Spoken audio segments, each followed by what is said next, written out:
Hello everyone and welcome to the channel. I'm Emmanuel, I'm an airline pilot, and welcome to this video on my sensitivity settings in Microsoft Flight Simulator and Microsoft Flight Simulator 2024.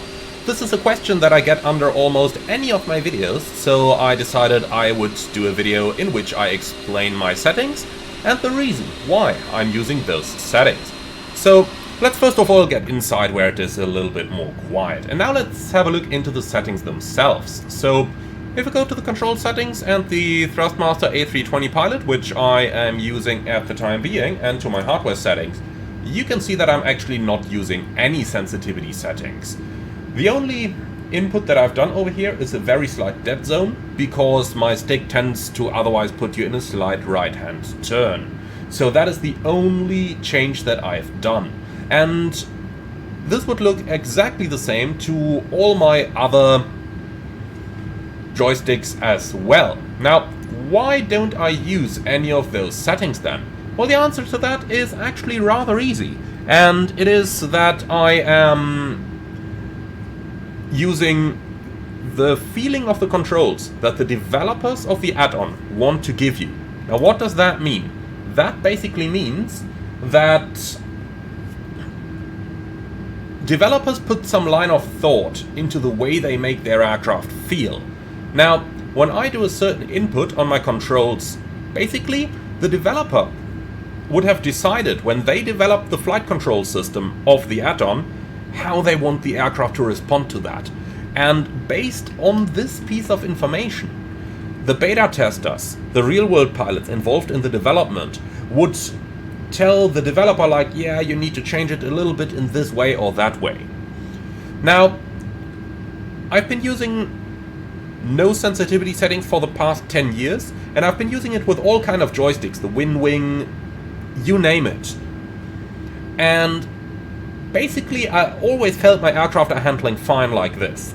There is one exception, however, that is the Phoenix Airbuses, where the developers themselves recommend to use a certain sensitivity setting. Now, when developers make that recommendation, then and only then I actually make those changes for use with those aircraft only. Now, there is one other philosophy that I kinda like though in regards to the sensitivity, and that is looking at the control device in your virtual cockpit and then using the sensitivity curves to synchronize it with your real-world unit. So this is especially interesting if you have a hardware yoke that moves 90 degrees to the side, but you have an aircraft in which the yoke doesn't move that far. In that case, what would happen without a sensitivity setting is that the yoke you have in the real world would do a smaller input than the yoke you have in the real aircraft at the same amount of movement. Now, under these circumstances, I would think about changing my sensitivity settings so that the movement of the real world yoke equals the movement in the virtual cockpit, and that usually gives you a pretty nice feeling on the controls as well. Now, with the Thrustmaster Airbus stick, the movement is pretty much exactly synchronized with our virtual side stick over here, so this feeling will already exist exactly. And one comment that I keep getting about, especially the simulated A330, is that the aircraft would feel kinda sluggish when not using any sensitivity. And well, what can I say about that? That's exactly like the real aircraft is as well. It does feel that sluggish. So many simmers try to use their sensitivity settings in order to get rid of any of those behaviors that aircraft show in the real world. But in my opinion, that's exactly the wrong thing to do, because developers do create those aircraft in order to give you that kind of feeling. Therefore, my recommendation on sensitivity is that you keep it in neutral unless otherwise advised by the developer of your add-on, and only then change it in the way that your add-on developer recommends.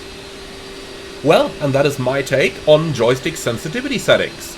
Thank you very much for watching. I hope you found this one interesting. Be sure to leave your feedback in the comments underneath the video, and with that out of the way, I'm really looking forward to hear your take on this one. As always, be sure to like, comment and subscribe if you're up for more content, and if you really love what I'm doing on this channel, I would appreciate a small donation through the Buy Me Coffee link in the video description below. Thank you for watching, and I'm looking forward to see you all again on the next one.